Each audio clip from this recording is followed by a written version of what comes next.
건강한 신앙생활을 했으면 좋겠습니다. 기도하는 게 즐겁고 말씀 보는 게 즐겁고 예배드리는 게 즐겁게 하여 주옵소서. 이 모든 것이 부담으로 찾아오지 않게 하시고 기쁨으로 찾아오게 하시고 기대로 찾아오게 하시고 그리고 그 자리마다 말씀을 볼 때, 기도할 때, 예배드릴 때 친히 임하시사 나의 하나님 되어주시고 나의 기도 들어주시며 나와 함께하여 주시옵소서. 조금씩 더 나의 시간이 아니라 하나님의 시간을 채워보고자 합니다. 내 영역 속에 하나님의 시간이 더 많아져서 하나님의 역사하심을 보게 하시고 하나님의 채우심을 보게 하시고 하나님의 역사하심과 인도하심으로 새 삶, 바른 삶이 시작되게 하여 주시옵소서. 특별히 주일날 세례식이 있습니다. 하나님 기억하시고 친히 임하시사 어루만져시고 회복시켜 주시옵소서. 각 가정의 대소사를 놓고 기도합니다. 주님 만져주시고 채우시고 함께하여 주옵소서. 김미재 권사님, 조미건 집사님 기억하여 주시고 그들의 발걸음이 가볍게 하시고 깊이를 더할 수 있는 시간 되게 하여 주시옵소서. 조병배 집사님 영적으로나 육적으로나 정신적으로나 강건하게 하여 주시옵소서. 김영희 집사님 믿음의 기업 이룰 수 있도록 믿음의 사람 되게 하여 주옵소서. 이정은, 이나라, 신슬기, 이보라 믿음의 성도들, 믿음의 부모들, 믿음의 당신의 사람들이 되게 하여 주시옵소서. 오빌의 새로운 계획도 하나둘 진행 중인데 모쪼록 그 모든 곳에 하나님의 은혜가 있기를 원하며 그것에 하나님의 은혜임을 잊지 않게 하여 주옵소서. 조성도 권사님 딸 민지를 놓고 기도합니다. 민지의 새로운 날이 하나님 앞에 바르게 시작되게 하여 주시옵소서. 지혜린 청년 건강을 지켜 주시옵소서. 박준환 집사님 하중이와 민중이 기억하시고 지켜주시옵소서. 지경구 권사님, 윤영순 어르신 기억하여 주시고 그 마지막을 주께서 책임져 주시옵소서. 조도영 성도와 강미라 성도님 신앙생활을 위해서 여건과 환경을 허락하여 주시고 가장 좋은 곳으로 채워 주시옵소서. 문정란 성도 신앙생활 할 수 있는 여건 허락하시며 주일 성수할 수 있는 믿음을 허락하여 주시옵소서. 우리 김성탄 성도, 이서전 성도 세례받게 되는데 그 세례식 가운데 임하여 주시고 하나님의 사람으로 만들어 주시옵소서. 갯마을이 번창하게 하여 주옵소서. 많은 사람이 찾아오게 하시고 우리 최원식 성도의 골절도 깨끗이 빨리 아물게 하여 주옵소서. 김혜린 성도 기도할 때마다 응답하여 주시옵소서. 강신하 권사님, 윤신자 권사님의 건강을 지키시고 특별히 이번 주에 91세 생일을 맞이하는데 모쪼록 조금만 더 건강하게 하시고 그래서 하나님의 부름 받기 전까지 그 건강 잃지 않게 하여 주옵소서. 오늘 박현수 권사님 못 나오셨는데 아픈 허리도 아픈 다리도 주께서 만져주시고 회복시켜 주시며 몸의 피곤함도 회복될 수 있는 시간을 허락하여 주시옵소서. 감사합니다. 고마우신 예수님 이름으로 기도드립니다. 아멘. 아멘. 오늘 말씀은 요한복음 14장 6절 말씀이 됩니다.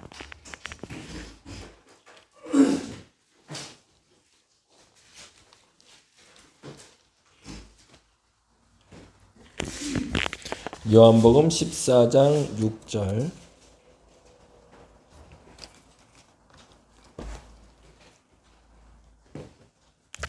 같이 한 목소리로 읽겠습니다. 예수께서 이르시되 내가 곧 길이요 진리요 생명이니 나로 말미암지 않고는 아버지께로 올 자가 없느니라. 아멘. 맞죠? 네. 틀렸나 싶어서 다들 어색한 것 같아서 아니에요? 예, 다시 한번 읽겠습니다. 예수께서 이르시되 내가 곧 길이요 진리요 생명이니 나로 말미암지 않고는 아버지께로 올 자가 없느니라. 아멘. 오늘은 우리에게는 예수님이 필요합니다 라는 본문이고요. 20페이지 보시면서 시작해 주시면 될 것 같습니다. 20페이지 펴시고요. 자, 21페이지로 넘어가면서 시작을 해보죠. 생각보다 세상이 우리가 사는 세상이긴 하지만 넉넉하지 않고 불편한 것들이 많습니다. 세상은 우리가 생각하는 것보다 점점 더 악해지고 더러워지고 선함은 점점 사라지고 하나님에 대해서는 점점 무지해지고 있는데 이에 대해서 로마서에는 다음과 같이 이야기하고 있습니다. 같이 한번 읽어볼까요? 또한 그들이 마음에 하나님 두기를 싫어하며 하나님께서 그들을 그 상실한 마음대로 내버려 두사 합당하지 못한 일을 하게 하셨으니 곧 모든 불의, 추악, 탐욕, 악에 가득한 자요 시기, 살인, 분쟁, 사기, 악독이 가득한 자요 수군수군하는 자요 비방하는 자요 하나님께서 미워하시는 자요 능욕하는 자요 교만한 자요 자랑하는 자요 악을 도모하는 자요 부모를 거역하는 자요 우매한 자요 배악하는 자요 무정한 자요 무자비한 자라 그들이 이 같은 일을 행하는 자는 사형에 해당하다고 하나님께서 정하심을 알고도 자기들만 행할 뿐 아니라 또한 그런 일을 행하는 자들을 옳다 하느니라. 아멘.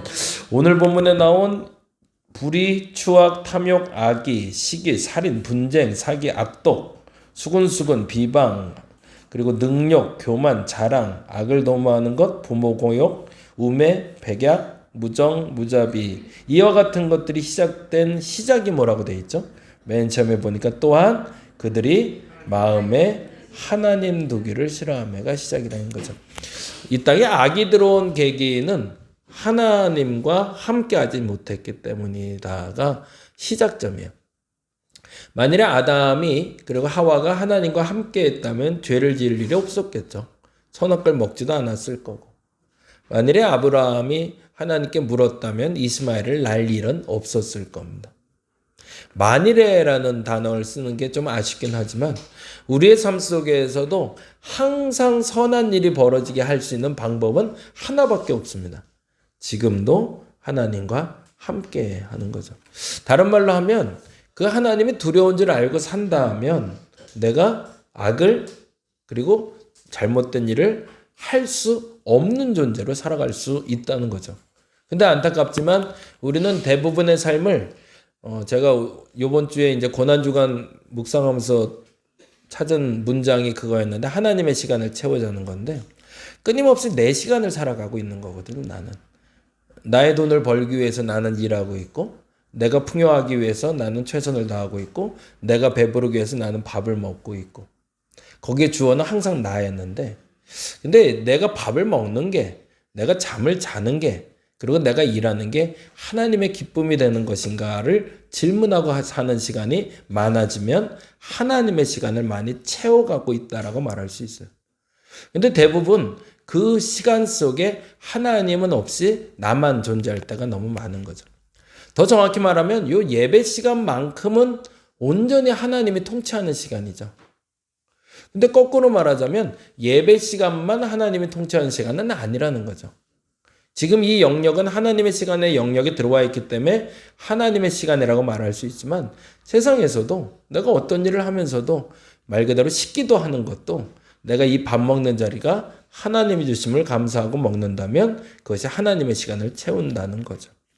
안타깝지만 그런데 그런 사람들이 범람하고 있을 때 하나님은 그들을 방치하기 시작하셨습니다. 어디까지 악해지나 한번 보신 것 같아요. 인간이 얼마나 악해질 수 있을까. 근데 이 부분을 묵상하면서 저도 굉장히 불편해지는 게 있는데 차라리 초장에 막았으면 그러지 않았을까라는 생각을 좀 해봐요. 아이들한테 실수하도록 내버려 둘 때가 가끔 있긴 있어요. 그치? 일부러. 좀 다쳐봐야 애들이 이거 무서운 줄 알고 좀 떨어져 봐야 올라가지 않고 요즘 다원이가 자꾸 올라가기 시작하던데 남자애들은 확실히 달라요. 남자애들 그 얘기 듣고 너무 재밌는데 소파에 남자애들은 앉는 게 아니라고 그러더라고요. 소파는 뛰는 데지. 그리고 소파에 굳이 앉아도 남자애들은 꼭 소파 앉는데 안 앉잖아요. 등받이에 앉죠. 그래서 얘들은 다치기를 작정하고 태어난 애들이란 얘기를 하더라고요. 근데 한번 다쳐보면 알죠. 그걸 하지 말아야 된다는 건. 근데 하나님도 그랬던 것 같아요. 하다가 말겠지 싶었던 것 같아요. 하다가 말겠지. 근데 오늘 본문은 그렇게 나오죠. 사형에 해당한다고 하나님께서 정하심을 알고도 하나님 괜찮네? 냅두는데? 라고 하자 자기만이 아니라 또한 그런 일을 행하는 자들을 옳다고 말한다. 하와가 아담에게 선악과를 준 거고 똑같은 거죠. 내가 먹어봤는데 안 죽어. 괜찮아. 너도 먹어도 될 것 같아. 라고 말한 것처럼 죄가 전이되고 있었다는 얘기죠. 세상은 우리가 생각하는 것보다 점점 더 악해지고 더러워지고 선함이 사라지고 하나님에 대해 무지하고 있습니다. 그래서 성경은 다음과 같이 말하고 있죠. 어제 본문 읽었던 거죠. 읽어볼까요? 한 번 죽는 것은 사람에게 정해진 것이요 그 후에는 심판이 있어요. 그러면 언제까지 참으시는 거예요? 죽기 직전까지 하나님은 참아주시는 거네요. 내가 죽음에 이르기 전까지 하나님은 그냥 방관은 아니지만 끝까지 기다려주시는 거죠. 언젠가는 돌아오겠지.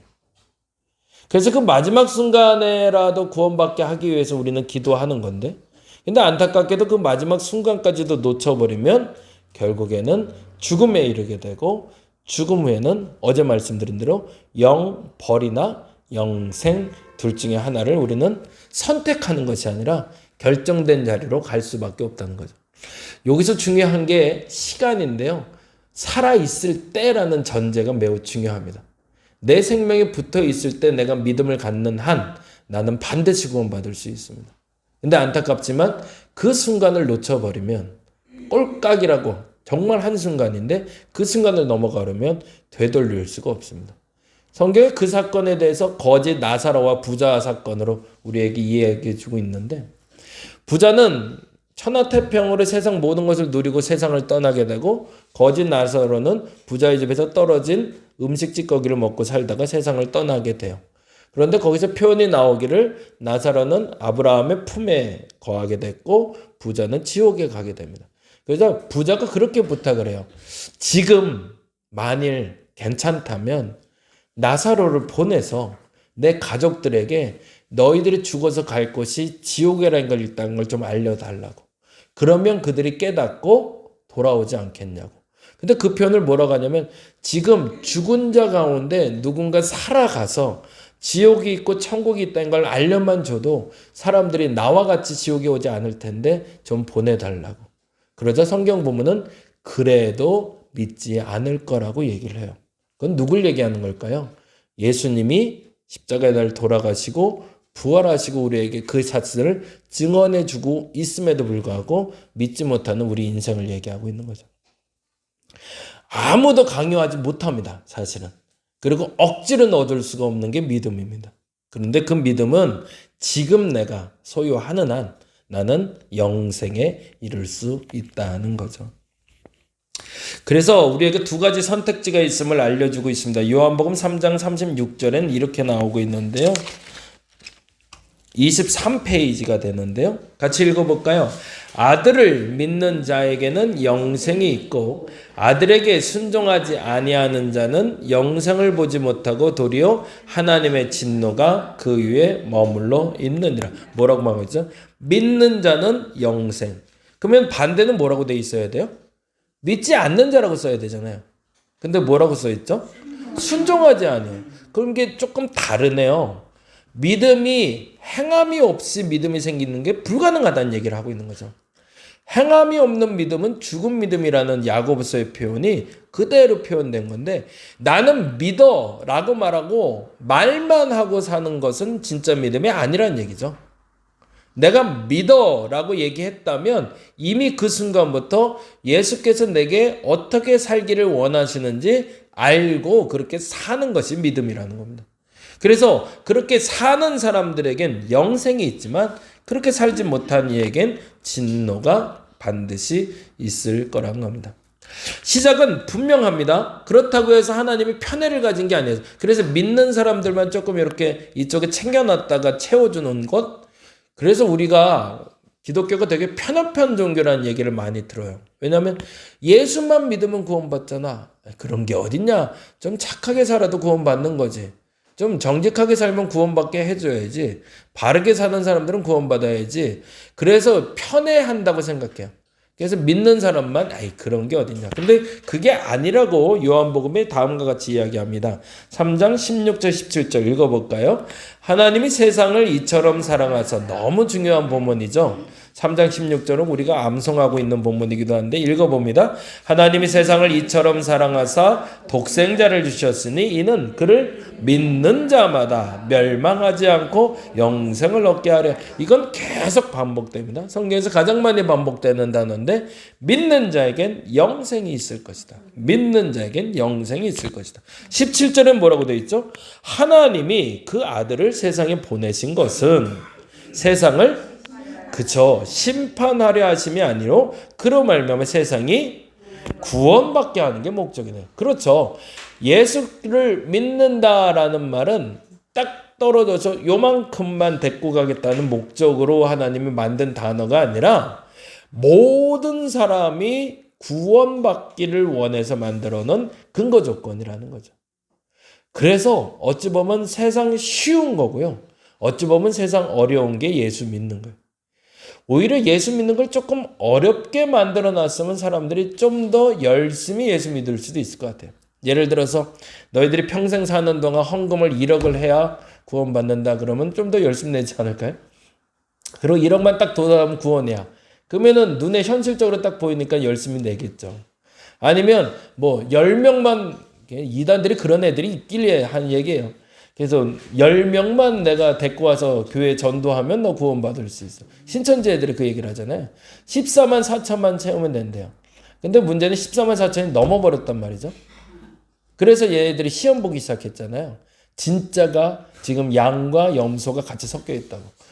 그래서 지금 다시 시험 보기 시작해서 그 중에 14만 4천이 숨어 있으니 계속 찾아야 된다고. 그렇게 지금 계속 하고 있는데 말도 안 되는 장난질이죠. 근데 중요한 건 구원은 그래서 하나님이 눈에 보이게 주질 않으셨어요. 왜요? 그런 장난칠까봐. 그리고 이건 눈에 보이지 않기 때문에 그 누구도 구원받았다, 구원받지 못했다 감히 말을 못해요. 단지 한 가지 분명하게 아는 건 묻어나는 건 있는 거죠.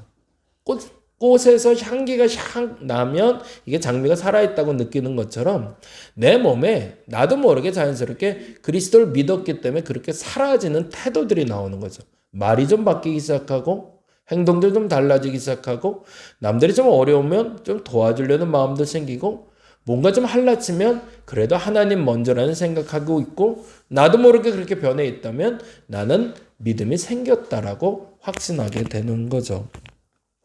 믿음이라는 선택지를 주신 이유는 믿는 자들에 대한 편애가 아닌 모든 이의 구원을 위한 조건입니다.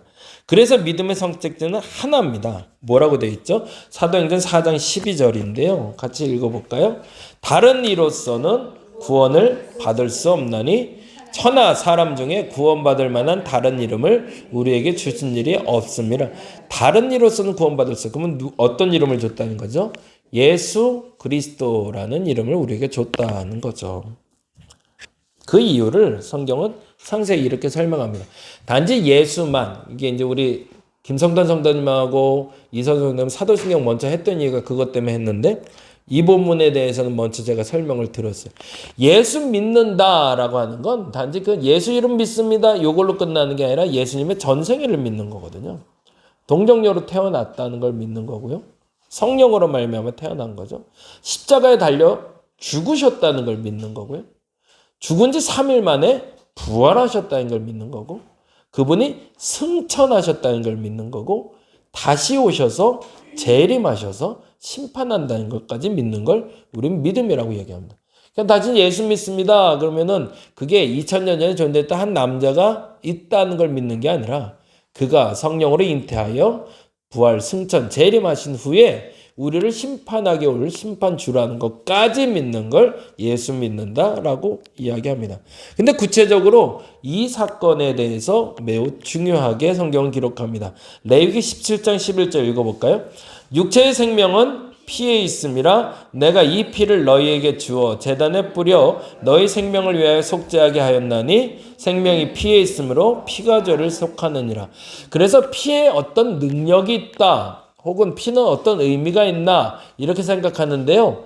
아주 단순하게 이렇게 보시는 게 제일 정확해요. 눈에는 눈이에요. 하나님은 무조건 눈에는 눈이고 입에는 입이고 이에는 이이고. 이게 무슨 말일까요? 내가 도둑질했는데 핸드폰을 훔쳤으면 핸드폰을 도로 갖다 놔야 해결이 되는 거예요. 맞잖아요? 볼펜을 훔쳤으면 볼펜을 갖다 놔야 훔치는 거예요. 그래서 사람을 죽인 사람을 우리는 사형에 처해요. 왜 그러죠? 눈에는 눈, 이에는 이이기 때문에 그래요. 근데 생명은 뭐라고 그래요? 피래요. 그러면 해결할 수 있는 방법은 뭐예요? 누군가 피 흘리지 않으면 해결이 안 되는 거예요. 생명을 앗아갈 만한 죄가 나에게 발생했을 때 그 죄의 문제를 해결하기 위해서는 누군가가 피를 흘려야 해결이 되는 거죠. 그래서 육체의 생명이 피가 있다는 얘기를 레위기에서 먼저 던져주고 있습니다. 그리고 나서 9장 22절에 이렇게 얘기하죠. 히브리서인데 읽어볼까요?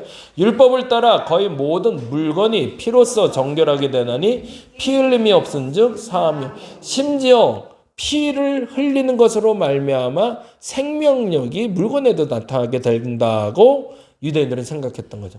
그만큼 피가 중요하게 여겼던 건데 문제는 어디서 발생하냐면 이거거든요. 베드로전서 3장 18절 읽어볼까요?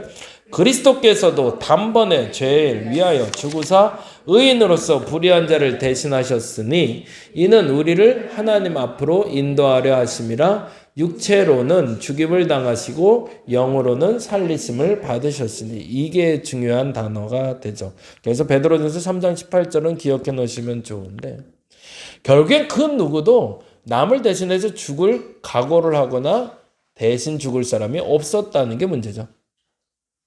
그래서 옛날엔 양을 잡아 죽이기도 했는데 그것만으로는 내 모든 죄가 한순간에 해결될 수가 없더라는 거죠. 그래서 마지막 택하신 게 예수께서 이 땅에 오셨고 하나님은 우리를 대신해서 단번에 죽게 만드심으로 모든 죄를 한 번에 해결할 방법을 찾으셨던 거죠. 그러니까 내가 예수를 믿는다라는 말은 또 하나가 연결되는 거죠. 예수님의 생애를 믿는다도 있지만 예수님이 나를 대신해서 십자가에 돌아가셨다는 거죠. 그걸 조금 더 오늘 읽은 본문으로 그대로 얘기하자면 예수의 피가 내게 생명을 가져다 주었다라고 얘기하는 겁니다. 왜? 내가 피 흘려서 내가 대가를 치러서 내가 탕감받아 내가 구원받아야 되는데 내가 스스로 피 흘리질 않으니 내 피를 대신 예수가 흘려주시면서 나를 대속해서 나로 구원받게 해 주셨다는 겁니다. 이쯤 되면 우리가 다시 고백할 수 있어요. 이 믿음의 문제가 쉬운 문제가 아니라는 거죠.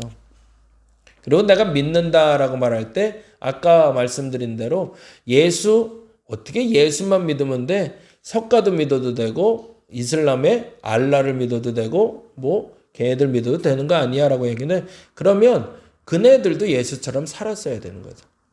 만일에 석가라는 존재가 예수님처럼 그렇게 살았고 그렇게 부활했고 그렇게 승천했다면 우리는 석가를 믿어도 구원받을 겁니다. 근데 그는 그렇게 살지 못했거든요. 그리고 그렇게 살도록 창조된 존재가 아니었고.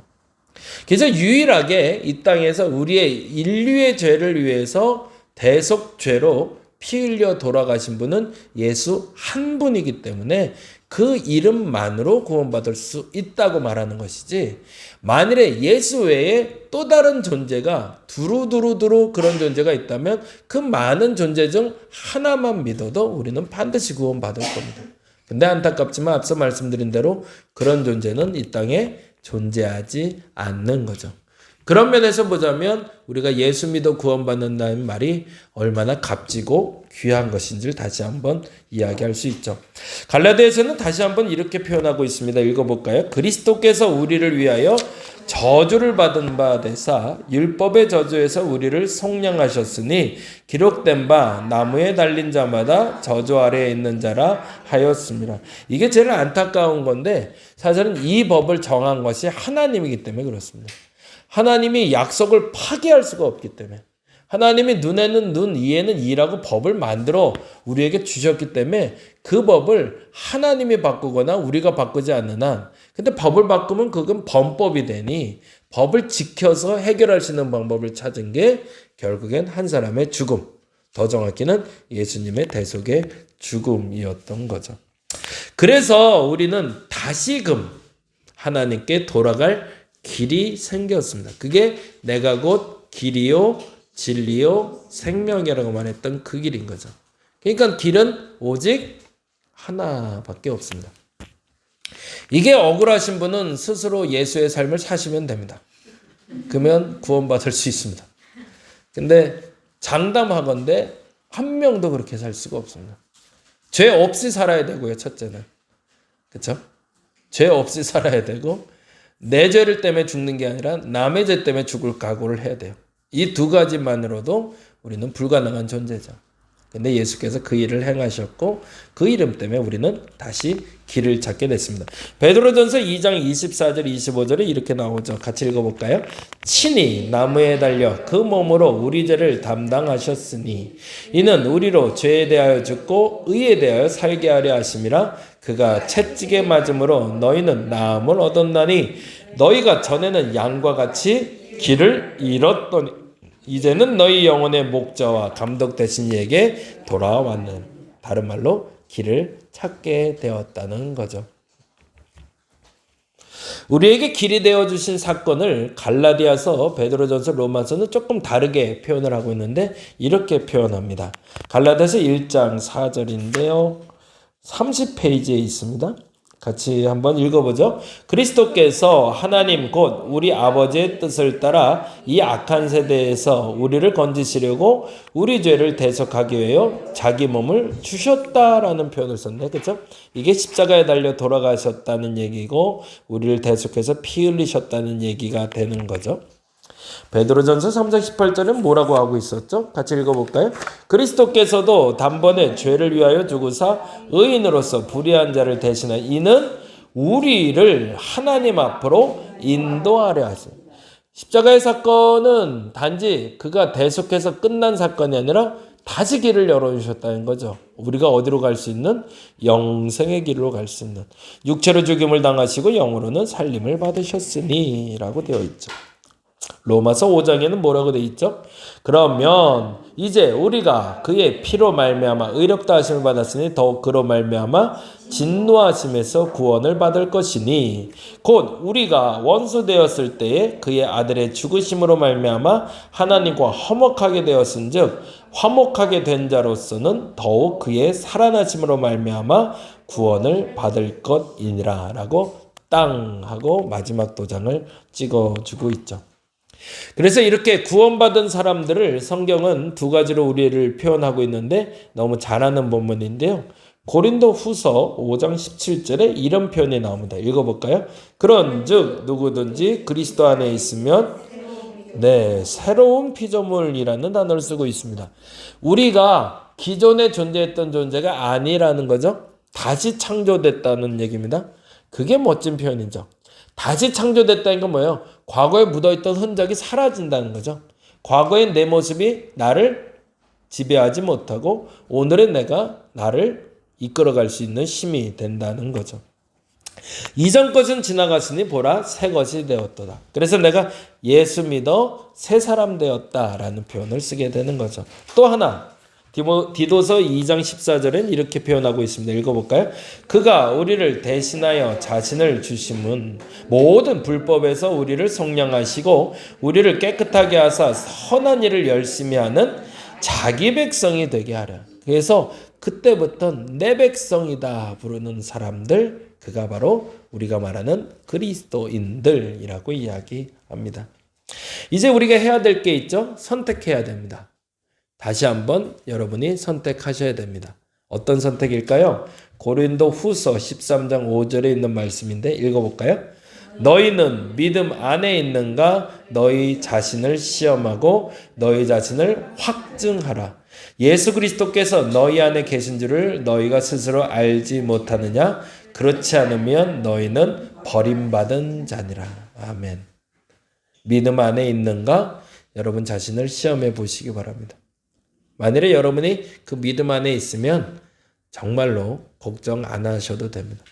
근데 정말 내 안에 그 믿음이 있는가? 예수 외에 다른 것도 가능할 거라고 생각하지는 않았는가? 그것이 아니라고 분명히 고백할 수 있다면 저와 여러분은 오늘 당장 죽어도 영생이 확정된 사람들일 겁니다. 근데 감사하게도 고린도후서에서는 다음과 같이 이야기하죠. 왜 믿지 못하느냐고. 너희 안에 예수가 있는데 왜 믿지 못하느냐고. 이 타박이 아니라 이 감사가 있는 저와 여러분 되시기를 간절히 바랍니다. 그래서 오늘 이렇게 기도했으면 좋겠습니다. 예수 그리스도를 보내주셔서 나를 구원해 주시니 감사합니다. 구원에 이르는 믿음을 세워 주옵소서. 기도하겠습니다. 이 땅의 유일한 이름 예수 그리스도를 내게 주시니 감사합니다. 그 이름 믿고 내가 구원받게 하시니 감사합니다. 십자가 사건을 믿게 하여 주옵소서. 그 피가 나를 살리셨습니다. 그 피가 나를 살렸습니다. 주의 보혈의 능력이 있음을 알게 하시고 주의 보혈의 능력에 감사하며 살아가는 저들 되게 하여 주옵소서. 예수 그리스도를 보내주셔서 나를 구원해 주시니 감사합니다. 구원에 이르는 믿음을 세워 주옵소서. 귀한 예물 주께 올려드립니다. 고난주간에 예배하며 기도하게 하시니 감사합니다. 주님의 마음에 합한 자 되게 하여 주시옵소서. 드려진 예물 속에 있는 마음을 기뻐 받아주시고 하나님 흠양하여 주시옵소서. 이제 기도하고 돌아가고자 합니다. 우리의 마음속에 깊이 이제는 더 이상 흔들리지 않는 그 믿음을 허락하여 주시옵소서. 감사합니다. 고마우신 예수님 이름으로 기도드립니다. 다 같이 기도하고 돌아가겠습니다.